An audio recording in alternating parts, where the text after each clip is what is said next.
नमस्कार दर्शकों, एक ऐसा शख्स जिसने करोड़ों भक्तों की भावनाओं को ठेस पहुंचाई, एक ऐसा बयान जिसने माताओं बहनों की गरिमा को ललकारा और अब विदिशा की धरती पर उमड़ा है आस्था का सैलाब। हाथों में प्रमाण, होठों पर प्रतिकार और दिल में केवल एक ही मांग, न्याय। आज हम आपको दिखाएंगे वो दृश्य जब संत रामपाल जी महाराज की करोड़ों अनुयायियों की आवाज गूंजी प्रशासनिक गलियारों में और हर एक शब्द बना एक प्रहार हिमांशु जोशी जैसे उपद्रवी के लिए। क्या मिलेगा उन्हें दंड?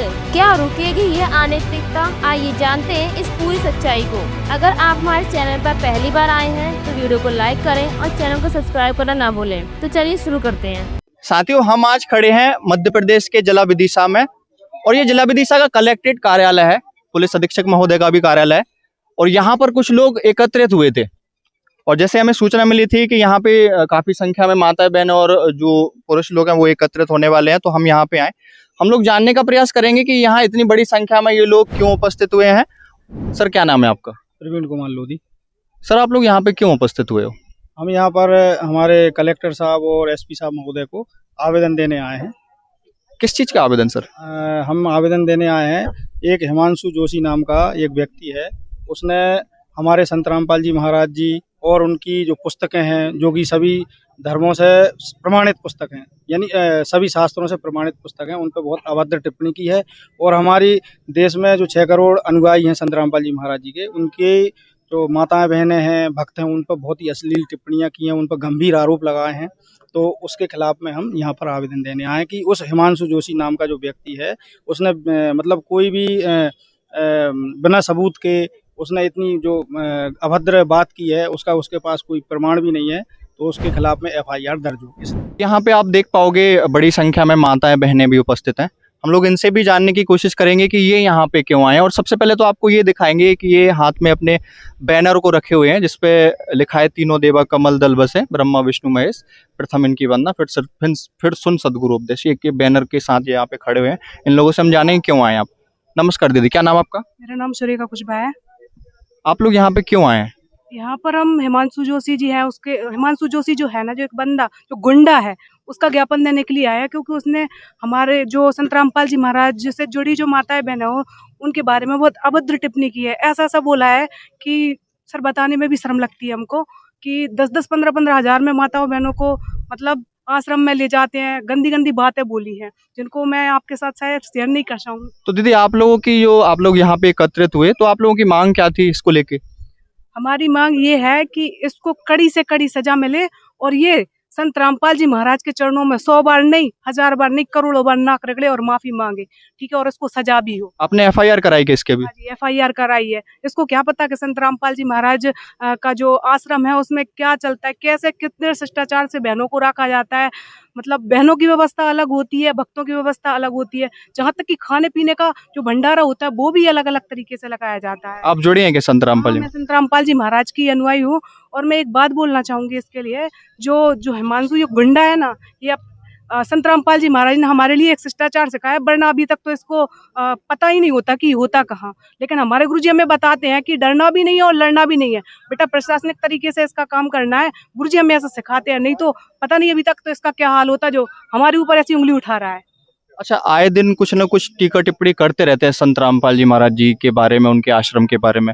तो आप थोड़ा ये बताइए, आश्रम में किस तरीके की व्यवस्था रहती है? क्योंकि ये जो हिमांशु जोशी है, इसने भी अभी कुछ टीका टिप्पणी करी है कि आश्रम में मतलब सही व्यवस्थाएं नहीं रहती, वहाँ पर अनपढ़ लोग ही जाते हैं, अशिक्षित लोग ही जाते हैं। तो आप तो जैसे उनसे जुड़े हो, आप लोग आश्रम भी जाते होगे, तो आश्रम की व्यवस्थाओं के बारे में थोड़ा आप बताएं। इस बात पे मैं बता दूं कि मैं भी पढ़ी लिखी हूँ, भगवान की दया से मैंने भी LLB कर रखा है। ऐसा नहीं है, सारे पढ़े लिखे शिक्षित अच्छे अच्छे मजिस्ट्रेट, कलेक्टर और अच्छी बड़ी बड़ी पोस्ट पर डॉक्टर, MBBS सारे गुरुजी की दया से वहाँ पे उपदेश ले रहे हैं। और व्यवस्था की बात आप करें तो गुरुजी का जो आश्रम रहता है ना, मतलब उसमें 2 भागों में पार्टीशन रहता है। एक साइड बहनों की व्यवस्था की जाती है और एक साइड भक्तों की व्यवस्था की जाती है। बहनों की साइड कभी भगत नहीं जा सकते हैं और भक्तों की साइड कभी बहनें नहीं जा सकती हैं। उनका भंडारा, उनके वॉशरूम, उनका सारा कुछ बहनों का अलग होता है और भाइयों का अलग होता है, जो भगत रहते हैं उनका।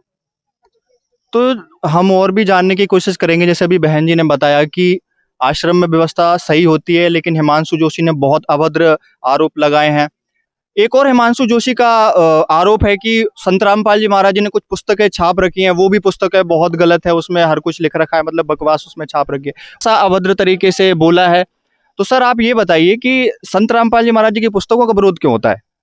संत रामपाल जी महाराज जी की पुस्तकों का विरोध मेरे मतलब हिसाब से इसलिए होता है कि हमारे संत रामपाल जी महाराज जी ने 4 वेद 6 7 18 पुराण 11 उपनिषद श्रीमद् भगवत गीता जी और अन्य ग्रंथ हैं, अन्य जो धर्म है जैसे मुस्लिम धर्म कुरान शरीफ और सिख धर्म जिसका धर्म ग्रंथ है वो गुरु ग्रंथ साहिब, उन सभी में से प्रमाणित करके बताया है कि कबीर साहिब ही पूर्ण परमात्मा है।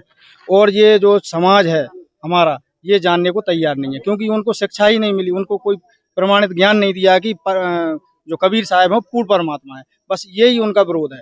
वो ये कहते हैं कि ये पूर्ण परमात्मा कैसे हो सकते हैं, जबकि हमारे संत रामपाल जी महाराज जी ने उंगली रख रख के धर्म ग्रंथों को, वेदों को, गीता जी को, बाइबल को सब में प्रमाणित करके और नाम सहित उस पर उंगली रख के बताया कि कबीर परमात्मा है। इनका यही विरोध है कि पूर्ण परमात्मा कबीर साहिब है, ये उनका सबसे बड़ा विरोध है। इसलिए पुस्तकों का वो विरोध करते हैं और हमारी धार्मिक पुस्तकें जो कि शास्त्रों से प्रमाणित हैं उनको जलाते हैं, उनको नष्ट करते हैं, जिसमें वेद मंत्र हैं, गीता के मंत्र हैं, इतने मतलब पवित्र धर्म ग्रंथों के जो मंत्र लिखे हुए हैं उनका अपमान भी हो रहा है, हमारे हिंदू देवी देवताओं का अपमान हो रहा है। वो ये कुछ भी नहीं देखते, वो केवल अपनी दुकान चलाना चाहते हैं, बस ये उनका मेन मकसद है। आप क्या कहना चाहेंगे हिमांशु जोशी के लिए हमारे चैनल के माध्यम से कि उसने जो इतना मतलब अनैतिक कार्य किया है, माताओं बहनों के खिलाफ गलत टिप्पणी की, आप क्या कहना चाहोगे? हमारी सरकार से, हमारी मतलब प्रशासनिक व्यवस्था से मतलब ये मांग है कि उसके खिलाफ जो भी हमारे इंडियन पेनल कोड यानी संविधान में जो भी उसके खिलाफ जो सजा है वो उसको सजा मिले, ये हमारी मांग है सभी की।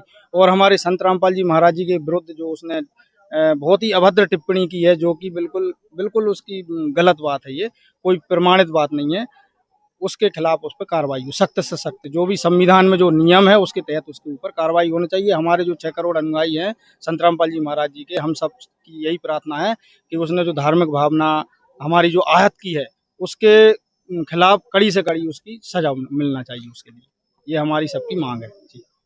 तो दोस्तों ये यहाँ पे पुलिस अधीक्षक प्रांगण है विदिशा का, और यहाँ पर ये इसलिए उपस्थित हुए थे, संत रामपाल जी महाराज जी के अनुयायी हैं।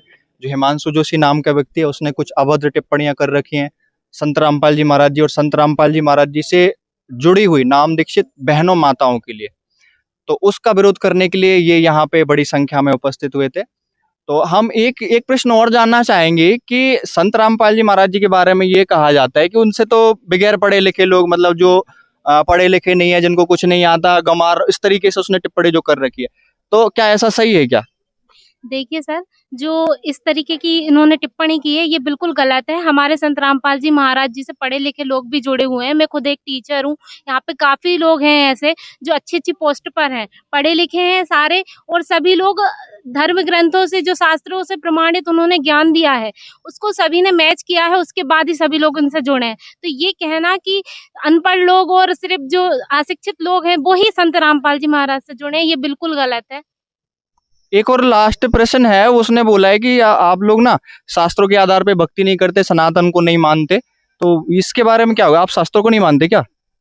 ये बिल्कुल गलत है। हम लोग बिल्कुल हमारे शास्त्रों को मानते हैं, गीता को मानते हैं, 4 वेदों को मानते हैं, जितने भी हमारे 18 पुराण 6 शास्त्र हैं हम सभी को मानते हैं, और उनमें जो भक्ति साधना लिखी गई है वही हमारे संत रामपाल जी महाराज हमें बताते हैं, जिसके अनुसार हम लोग चलते हैं। तो सर जैसे अगर आप लोग यहाँ पे बड़ी संख्या में आज उपस्थित हुए, आप लोगों ने ज्ञापन भी दे दिया और FIR की आपने मांग करी है, अगर इसके बावजूद भी अगर कोई कड़ी कार्रवाई जो आप लोग चाहते हैं वो नहीं हो पाती, तो फिर आपका अगला कदम क्या होगा सर? देखिए सर, आपके चैनल के माध्यम से हम सभी ही संत रामपाल जी महाराज के अनुयायी बता देना चाहते हैं, यदि सरकार ने इस उपद्रवी के खिलाफ तुरंत FIR करके कानूनी कार्रवाई सख्त से सख्त नहीं की तो हम पूरे भारतवर्ष में 6 करोड़ अनुयायी हैं, वह जमीनी स्तर पर उतर करके एक बहुत बड़ा आंदोलन करेंगे और सरकार को उसकी बात को मानना पड़ेगा। आपको आश्वासन मिला है? बिल्कुल, अभी कलेक्टर महोदय जी से माननीय SP महोदय जी ने बहुत ही अच्छे आश्वासन दिया है कड़ी कार्रवाई करने के लिए, उन्होंने बोला है। तो ये थे संत रामपाल जी महाराज जी के अनुयायी, और हम आज विदिशा में हैं। ये आवेदन देने के लिए आए थे, FIR दर्ज कराने के लिए आए थे हिमांशु जोशी की, और बड़ी संख्या में माताएं बहनें भी आए। ये लोग, इन्होंने बताया, ये लोग दुखी हैं क्योंकि अभद्र टिप्पणियां उसने कर रखी हैं। तो आगे आपको और भी जानकारी बताएंगे, तो आप हमारे चैनल से जुड़े रहें। इस वीडियो को देखने के बाद आपकी क्या राय है कमेंट में जरूर बताएं। ऐसी ही और वीडियो देखने के लिए हमारे चैनल को सब्सक्राइब करें और वीडियो को ज़्यादा से ज़्यादा शेयर करें। धन्यवाद।